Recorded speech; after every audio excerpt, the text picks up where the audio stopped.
انسانیت کی خدمت کی اس کا آپ کو دنیا میں اجر مل گیا. انسانوں نے آپ کی تعریف کی, انسانوں نے جب بھی لوگ آپ کی بنی ہوئی چیزیں استعمال کریں گے آپ کو یاد کریں گے, یہ اجر تھا جو آپ کو مل گیا. اور قرآن کہہ رہا ہے کہ مثل الذین کفروا بربہم اعمالہم کرماد اشتدت بہ الریح فی یوم عاصف. جب میرے در میں آؤ گے حساب و کتاب کے لیے تو تمہارے ان اعمال کی مثال ایسے ہوگی جیسے راکھ کا ڈھیر جو دیکھنے میں بہت بڑا ہوتا ہے مگر وزن اس کا کچھ بھی نہیں ہوتا. تو یہ دیکھنے کی چیزیں ہیں مگر یہ اندر سے کھوکھلے اعمال ہیں. کیوں؟ ایک آخری بات بتا کے اپنی بات ختم ہوئی. کھوکھلے کیوں ہیں؟ ایک بہت بڑی فحش غلطی آپ سے ہو رہی ہے کہ آپ عمل کی کوانٹٹی کو دیکھ رہے ہو, کوالٹی کو نہیں دیکھ رہے. نہیں آ رہی بات؟ دیکھو, ایک آدمی کے گھر میں باپ موجود ہے, کھانستا ہے, پیاس لگتی ہے, پانی مانگتا ہے, آپ کے پاس ابا کی خدمت کا ٹائم, بولو بھائی, نہیں. یہ ایک گناہ ہے نا, ایک جرم کیا نا آپ نے کہ باپ کی لازم خدمت بھی آپ نہیں کر رہے, لیکن آپ چیزیں بنا کے پورے محلے میں فری تقسیم کر رہے ہو. روزانہ دسترخوان لگا ہوتا ہے آپ کا, پورا محلہ کھانا کھا کے, بولو نا یار کیا ہو گیا, آپ تو کھانا کھا کے آئے ہو نا. تو یوٹیوب والے بھی بولتے ہیں یار مولوی صاحب یا تو آپ یہ لفظ بولنا چھوڑ دیں یا ان سے بولیں کہ بول دیا کریں.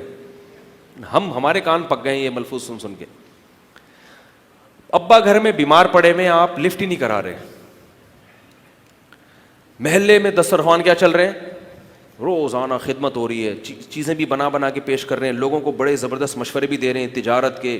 آپ نے MBA کیا ہوا ہے تو بزنس کے بہترین مشورے, اور اتفاق سے آپ نے انجینئر بھی ہیں آپ, تو آپ ساتھ ساتھ اس حوالے سے بھی مشورے دے رہے ہیں. لوگوں کو یورپ کے ویزے بھی لگا کے دے رہے ہیں, آپ کے جو ٹریول ایجنسی ہیں ان سے بھی تعلقات ہیں. ہر لحاظ سے آپ انسانوں کی خدمت کر رہے ہیں, ہر لحاظ سے. ابا گھر میں کیا کر رہا ہے, بد دعائیں دے رہا ہے آپ کو کہ یار مجھے پانی تک کبھی نہیں پوچھتا یہ. اب کوئی مولوی صاحب پہنچ گئے اس سائنسدان کے پاس کہ یار پورے محلے کو آپ نے خوش رکھا ہوا ہے, پہلا حق کس کا ہے, باپ کا. اب وہ سائنسدان کہتا ہے اس پہلے یہ تو ثابت کرو کہ میرا باپ بھی ہے یا نہیں ہے بھائی, یہ میرا باپ بھی ہے یا نہیں ہے. ادھر باپ کو کتنا غصہ آئے گا کہ یار میرا انکار کر رہا ہے یہ. قرآن میں اللہ تعالیٰ فرماتے ہیں ان الذین کفروا ینادون لمقت اللہ اکبر من مقتکم انفسکم اذ تدعون الی الایمان فتکفرون.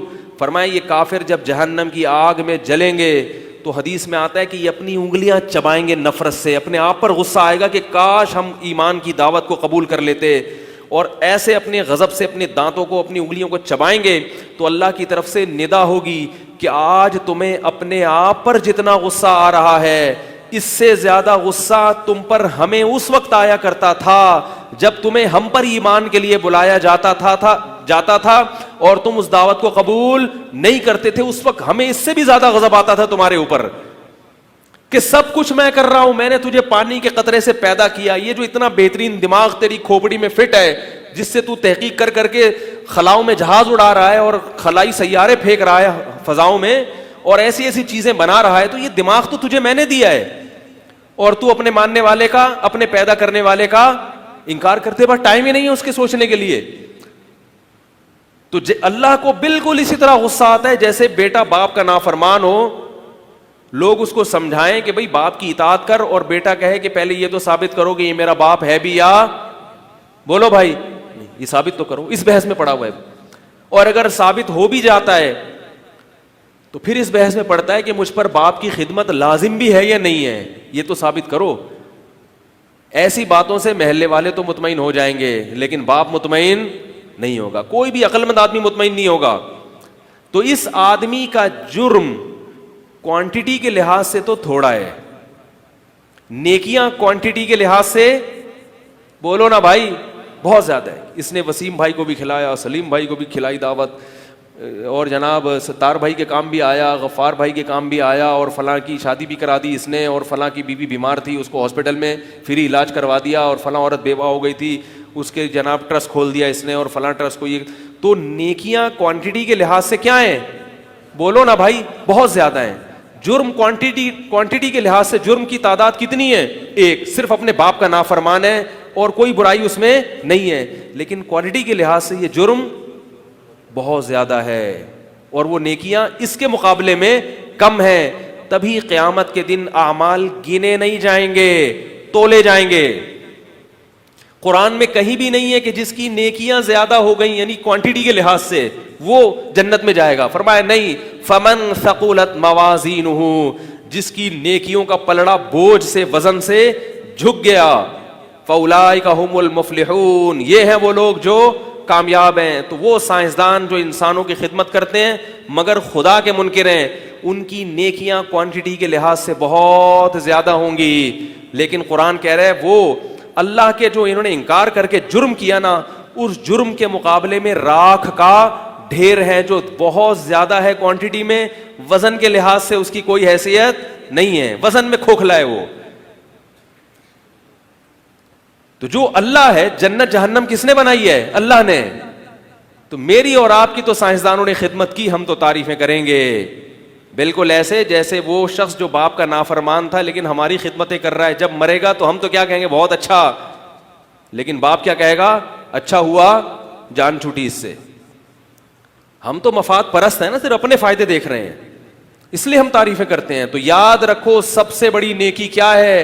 ایمان ہے، ایمان. باقی سب چیزیں اس کے بعد ہیں. کیونکہ آج فیس بک کے ذریعے، الیکٹرانک میڈیا کے ذریعے کفر کی جو برائی ہے اس کو لوگوں نے، یعنی ایسا پروپیگنڈا ہو رہا ہے کہ کفر کی برائی کو برائی سمجھنا چھوڑ دیا ہے. لوگ کہتے ہیں وہ اتنے اچھے ہیں، وہ اتنے اچھے ہیں، وہ اتنے اچھے ہیں، ان کی یہ کوالٹی ہے، 100 کوالٹی اور لگا لے اس کے اندر. لیکن ایمان کی نیکی کے مقابلے میں ان نیکیوں میں وزن، مقابلے میں ویسے بڑی وزنی ہے وہ نیکیاں، لیکن جب ایمان کی جو نیکی ہے اس کے وزن کے مقابلے میں اللہ کی نظر میں اس کی حیثیت نہیں ہے. اس لیے غیر مسلم کے مرنے کے بعد آپ اس حوالے سے تو اس کی تعریف کر سکتے ہیں کہ اس کی یہ خدمات تھیں اور ان خدمات کو سراہنا چاہیے، اس کو نوبل انعام بھی دے دیں آپ کو، ٹھیک ہے. جنت جہنم کی باتیں اس کے لیے مت کریں. نہیں یاری بات سمجھ. اور پھر علماء پہ یہ طنز نہ کریں کہ یہ دنیا سے چلا گیا تو پھر کیوں جناب اس کو، اس کی قبر پہ فاتحہ کیوں نہیں پڑھتے جا کے. یہ میں یہ نہیں کہہ رہا کہ اس کی برائیاں کریں آپ، لیکن جنازہ نہیں پڑھا جائے گا اس کا. اللہ نے غیر مسلم کے جنازے کی اجازت دی مسلمان کو؟ نہیں دی اجازت.